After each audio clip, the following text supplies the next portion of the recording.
Hello everybody and welcome back to another video from HSTV, and in today's video, as you can see by the video title, I'm going to be sharing my advice and tips on how high school students can get into medicine and what sort of things they should be doing if you want to be a doctor, which is a great aspiration to have and one that I had just a few years ago as well before I started medical school. So let me give you a quick introduction of myself first so you can actually take my advice and think I'm not just some random person off the internet. So if you're new to the channel and you don't know who I am, my name is Heen Shamaz. I'm a fourth year medical student here at the University of Edinburgh, and yeah, on this channel one of my big aims is to help increase access to medicine, and I offer a lot of free help and free videos and advice on this channel, so you could go check out my other content as well. I also offer some courses for some personalized help, so feel free to go check them out too, and yeah, just message me if you need any help. So let's get in right to the content of this video. Now, I totally agree with the saying that grades don't define you as a human being, and actually when you become a doctor, no one is really going to ask your your National 5 grades or what did you get in your GCSE English, right? No one that is going to ask you that. That doesn't matter. But for getting into medicine, you need good grades and you need high grades, and I'm pretty sure regardless of where you are in the world, you're going to need some high marks in order to get in. And although this may seem really annoying and just it doesn't seem like an effective way of assessing people, the main reason for it is that medicine is a difficult degree to study, and universities and these institutions, they need to see that the people that they're taking in, are they really capable of being able to study and have that kind of workload? And do they have these study methods in place that they can use at medical school? So I want you to treat it as like that kind of mindset rather than only smart people get into medicine. It's not about that. It's more about, am I capable? Do I have the study methods in place that would help me reach my aspiration of becoming a doctor? And so the number one best thing you can do is just study and work really hard. It's going to be a tough few years of your life, no doubt. But honestly, they will pay you if you get through them successfully. So yeah, study, study, study. But here's the thing, right? A lot of people will be getting A grades, 90% in their exams, like they'll be doing great. So then you have to think, what's going to differentiate me from the person sitting next to me, or the application that the examiner is going to look at next, right? And here I think it is so important to start developing your communication skills, your empathy skills, really develop yourself as a character. When you go to the doctor, what sort of skills and attributes make you inspired? And what sort of thing would you want in a doctor? What do you want to see in yourself to your patients?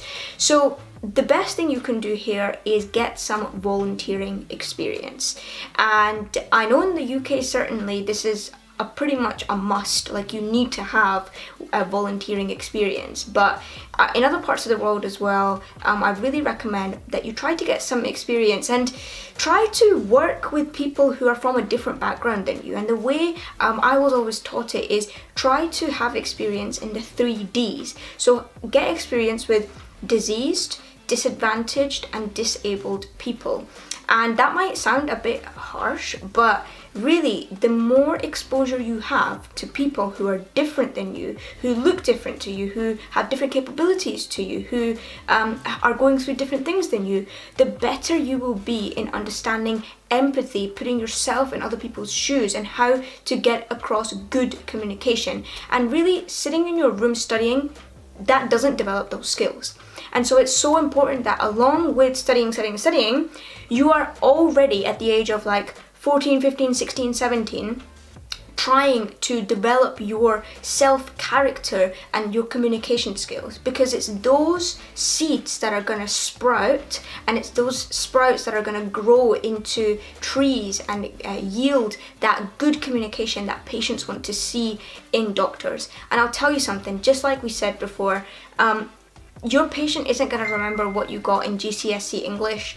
Your patient is going to remember, oh, that patient, they really understood what I was going through, they had really good communication. Or they might remember you as someone who was just really rude and didn't listen, and that's not what we want. Okay, my next big tip is to get yourself involved in different opportunities. And that could include stuff from hobbies, extracurriculars, clubs, sports. Try and make yourself an all-rounder, right? And maybe that's a bit of an old-fashioned phrase, but honestly that's what medical schools are looking for at the moment. They want to see that you excel in lots of different parts of life, right? You're not just a study nerd who sits in your room all day. You're not just someone who's out and about all day, but it's having that mixture of, you're capable of studying medicine, you have good communication skills, and then also you do stuff outside of medicine as well. And that is really important, because if you have good hobbies, good support networks, and things that you do in your free time, you will be able to manage and cope with stressful situations better. And you are likely to encounter these kind of situations in medical school and then as a career in medicine as well.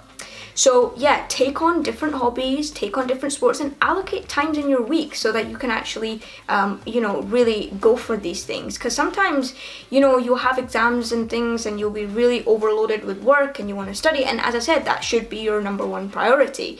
But keep in mind that you need to have these different processes in place as well. Otherwise, you will just overwork yourself, you will burn out, and it'll demotivate you actually. And that's not what you want as a teenager who is wanting to really go for this big aspiration. And I think nowadays people, they get scared from getting into medicine because I think it's going to be too difficult. But honestly, if you do these little things that I'm advising you in high school, medical school is going to be just the same, and then so is your career as a doctor. So a lot of people, and I hear this so many times, they say that the ages of like 15, 16, 17, 18, it's very young to decide what you want to do as a career. And I totally disagree with that. I think that if you have an idea of what you want to do in your life, or maybe you're not sure about it, this is the perfect time while you're developing, while you're growing, to actually explore these careers. You're never going to get this time back again where you have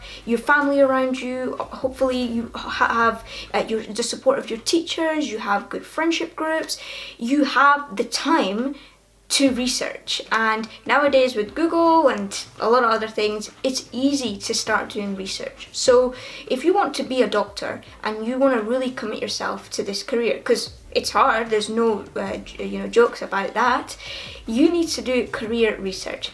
And you can attend events, you can attend talks and things. There's always events happening. You can literally go on like Facebook, you can look at Royal College of Surgeons, you can look at Royal College of Physicians, universities do events, there's lots of charities.